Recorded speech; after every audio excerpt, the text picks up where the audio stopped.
नमस्कार मित्रांनो, स्मार्ट अभ्यास या यूट्यूब चॅनलवर आपले मनापासून स्वागत आहे.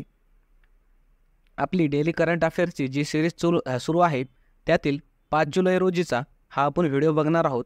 तर या दिवशी ज्या काही महत्त्वाच्या घडामोडी असतील त्याचा अभ्यास या व्हिडिओच्या माध्यमातून आपण करणार आहोत. तत्पूर्वी तुम्ही जर चॅनलला नवीन असाल तर आपल्या चॅनलला सबस्क्राईब करा. तसेच हा व्हिडिओ शेवटपर्यंत पाहायचा आहे आणि तसेच हा व्हिडिओ जो आहे तो आपल्या विद्यार्थी मित्रांना सुद्धा पाठवा, जेणेकरून याचा फायदा होईल, त्यांना सुद्धा होईल.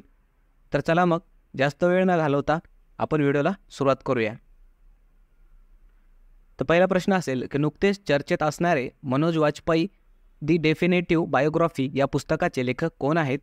ऑप्शन्स आपल्या समोर असतील आणि याचं योग्य उत्तर असेल मित्रांनो option number A Piyush Pande.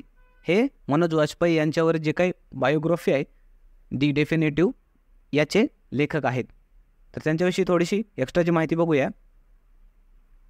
की जे मनोज वाजपेयी आहे ते भारतीय चित्रपट सृष्टीमधले एक उत्कृष्ट असे अभिनेता आहेत आणि त्यांना जर पुरस्कार त्यांच्याविषयी विचारले तर त्यांच्यासाठी आपल्याला लक्षात ठेवायचं आहे की 3 राष्ट्रीय पुरस्कारांनी त्यांना सन्मानित करण्यात आलेलं आहे.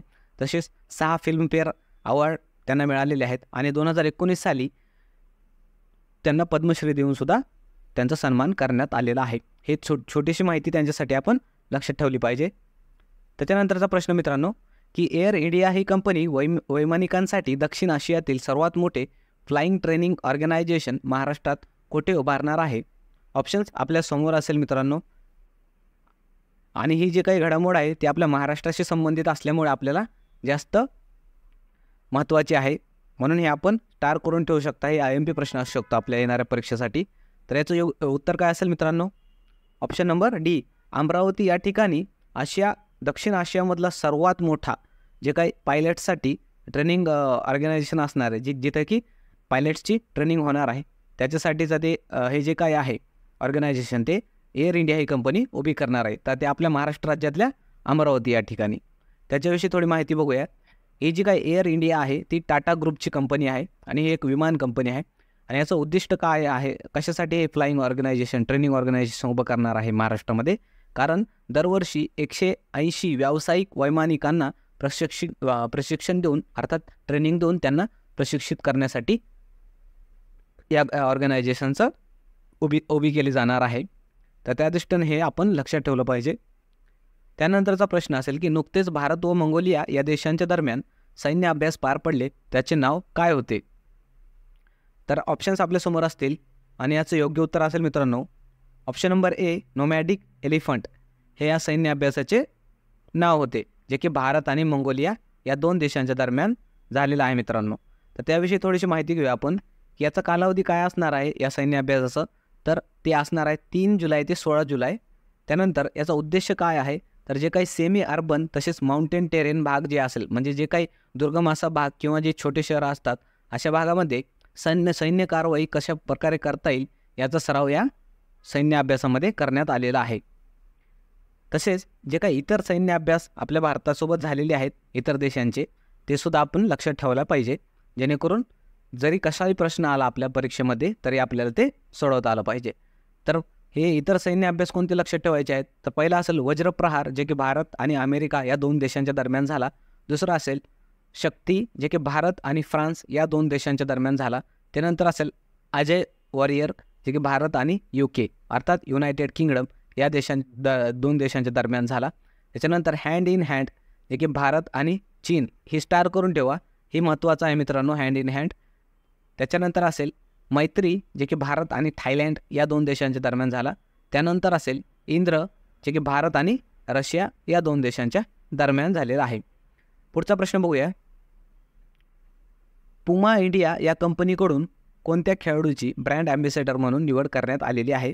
ऑप्शन्स आपल्यासमोर असतील आणि याचं योग्य उत्तर असेल मित्रांनो ऑप्शन नंबर ए आणि बी. अर्थात नितीश कुमार रेड्डी आणि रियान पराग हे जे 2 खेळाडू आहेत, आपले क्रिकेटर आहेत, त्यांची पुमा इंडिया या कंपनीचे ब्रँड ॲम्बॅसेडर म्हणून त्यांची निवड करण्यात आलेली आहे. त्यानंतरचा प्रश्न असेल की संपूर्णता अभियान खालीलपैकी कोणत्या सरकारी संस्थेकडून राबवण्यात आलेले आहे? ऑप्शन्स आपल्यासमोर असतील आणि याचं योग्य उत्तर असेल मित्रांनो ऑप्शन नंबर ए नीती आयोग. नीती आयोगाकडून संपूर्णतः अभियान राबवण्यात आलेलं आहे. आता त्याविषयी आपण थोडी माहिती बघू की हे नेमकं संपूर्णतः अभियान काय आहे. तर हे जे काही अभियान आहे त्याचा उद्देश काय आहे मित्रांनो, तर सरकारने देशभरातून काही जिल्हे किंवा गट हे निश्चित केलेत आणि त्यामध्ये 6 इंडिकेटर्सच्या माध्यमातून देशभरात एक सस्टेन एफर्ट कोणकोणत्या क्षेत्रात शिक्षण, आरोग्य, लहान मुलांचे लसीकरण याच्यात केले जात आहेत का नाही याची पाहणी केली जाणार आहे. यामध्ये जर बघितलं तर मधुमेह असेल, त्यानंतर हायपर टेन्शनची स्क्रीनिंग असेल, त्यानंतर लहान मुलांचं लसीकरण होत आहे का नाही, त्यानंतर सॉईल हेल्थ कार्ड वाटप होत आहे किंवा नाही याविषयी बघितलं जाणार आहे आणि अशी काही इंडिकेटर्स असणार आहेत. त्या आधारे हे पाहणी केली जाणार आहे. तर याच्यामध्ये जे काही 112 जिल्ह्यांची निवड करण्यात आलेली आहे आणि 500 असे वेगवेगळे ब्लॉक्स अर्थात गट करण्यात आलेले आहेत. हे आपल्याला जास्त लक्षात ठेवायचं आहे का ह्याचा नेमकं उद्देश काय आहे. त्यानंतर याचा कालावधी काय असेल मित्रांनो, की जुलै ते सप्टेंबर असा 3 महिन्याचा कालावधी असेल. आणि आता जर आपल्याला लॉंग फॉर्म विचारला नीती आयोगाचा, तर आपल्याला लॉंग फॉर्म माहीत असणं सुद्धा गरजेचं आहे. तर national institution for transforming India असं याचं लॉंग फॉर्म असेल मित्रांनो. त्याच्यानंतरचा प्रश्न बघूया. खालीलपैकी स्वरस्वामिनी आशा या नावाने कोणाची बायोग्राफी प्रकाशित करण्यात आलेली आहे. ऑप्शन्स आपल्यासमोर असतील आणि याचं योग्य उत्तर असेल ऑप्शन नंबर बी, आशा भोसले. त्यानंतरचा प्रश्न असेल मित्रांनो की नुकतेच जुलै 2024 चर्चेत असणारे बेरिल चक्रीवादळ कोणत्या समुद्रात आले होते. ऑप्शन्स आपल्यासमोर असतील आणि याचं योग्य उत्तर असेल मित्रांनो ऑप्शन नंबर डी, कॅरेबियन समुद्र. या समुद्रामध्ये बेरिल नावाचं चक्रीवादळ आलेलं होतं मित्रांनो, नुकतंच आलेलं होतं आणि त्याविषयी आपण थोडीशी माहिती बघूया. हे जे काही बेरिल नावाचं चक्रीवादळ होता त्या चक्रीवादळाचा बार्बाडोस या देशाला तडाखा बसलेला आहे, कारण त्या कॅरेबियन समुद्राला लागूनच हा देश आहे. आणि याचा वेग जर विचारला आहे चक्रीवादळाचा तर तासाला 155 मैल एवढा होता. नुकतेच जूनमध्ये T20 वर्ल्ड कप 2024चा अंतिम सामनासुद्धा या बार्बाडोसमध्ये झालेला होता आणि आपली टीम ही सामना होऊनसुद्धा कित्येक दिवस या चक्रीवादळामुळे तिकडेच खेळाडू आपले अडकून पडले होते. आता कुठं जाऊन ते आता भारतामध्ये परतलेले आहेत. म्हणून त्या दृष्टीनं ही गोष्ट आपल्यासाठी महत्त्वपूर्ण ठरते मित्रांनो. त्यानंतरचा प्रश्न असेल की नुकतेच खालीलपैकी कोण नेदरलँड या देशाचे पंतप्रधान बनलेले आहेत. ऑप्शन्स आपल्यासमोर असतील आणि याचे योग्य उत्तर असेल मित्रांनो ऑप्शन नंबर बी, डिक स्कूफ हे नेदरलँडचे नवीन पंतप्रधान म्हणून शपथ घेणार आहेत किंवा विराजमान होणार आहेत. पुढचा प्रश्न असेल की भारताचे अतिरिक्त सुरक्षा सल्लागार म्हणून कोणाची नियुक्ती करण्यात आली आहे. तर ऑप्शन्स आपल्यासमोर असतील आणि याचं योग्य उत्तर असेल मित्रांनो option number C, Rajendra Khanna हे भारताचे अतिरिक्त सुरक्षा सल्लागार म्हणून नियुक्त झालेले आहेत. त्यांच्याविषयी थोडी माहिती बघू काय. राष्ट्रीय सुरक्षा परिषद अर्थात NSC हे काय असतं, त्याची स्थापना जर बघितली तर 1998ला अटल बिहारी वाजपेयी यांच्या सरकारने केली होती मित्रांनो. ज्यावेळेस आपण पोखरण चाचणी अणुचाचणी घेतली होती त्याच्यानंतर याची स्थापना झालेली आहे. याचं कार्य काय असेल तर भारतातील राष्ट्रीय सुरक्षा व्यवस्थापनासाठी सर्वोच्च संस्था आहे. म्हणजे राष्ट्राच्या जे काही नॅशनल सिक्युरिटी असते, राष्ट्रीय सुरक्षा, त्याच्या बाबतीत हे काम करते. आणि याच्यामध्ये जर बघितले तर IB म्हणजे इंटेलिजंट ब्युरो, त्याच्यानंतर रॉ रिसर्च ॲनालिसिस विंगचे अधिकारी हे यांचा समावेश असतो. असं उच्च दर्जाचे अधिकारी यामध्ये असतात मित्रांनो आणि ते कुठंतरी आपल्या राष्ट्राची सुरक्षा त्या दृष्टीनं महत्त्वपूर्ण असे गोष्टी करत असतात. त्यानंतर मित्रांनो पुढं आपण तुमच्यासाठी एक होमवर्क क्वेश्चन ठेवलेला आहे, जे की आपल्याला आपण कोणत्या जिल्ह्यामधून येतात, आपण कोणत्या जिल्ह्याचे राहणारे आहात ते आपण कमेंटमध्ये सांगायचं आहे. जेणेकरून आपण प्रत्येक जिल्ह्यावाईज त्या जिल्ह्याची वैशिष्ट्य काय आहेत आणि त्यातले जे काही प्रसिद्ध असे स्थळं आहेत त्यांचं आपण दर व्हिडिओमध्ये एक डिस्कस करणार आहोत.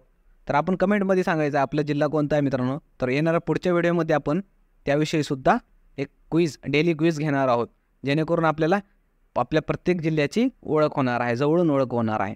तर हा प्रश्न काय असेल की आगा खान पॅलेस हे ऐतिहासिक स्थळ खालीलपैकी कोणत्या जिल्ह्यात आहे. आणि हा तुमच्यासाठीचा होमवर्कचा प्रश्न असेल मित्रांनो. आपण याचं उत्तर कमेंटमध्ये सांगायचं आहे आणि तसेच आपण कोणत्या जिल्ह्यातून येता ते पण सांगायचं आहे. मग तो प्रश्न आपण त्यानुसार तुमच्या जिल्ह्यावर पुढचा येणाऱ्या व्हिडिओमध्ये टाकूया.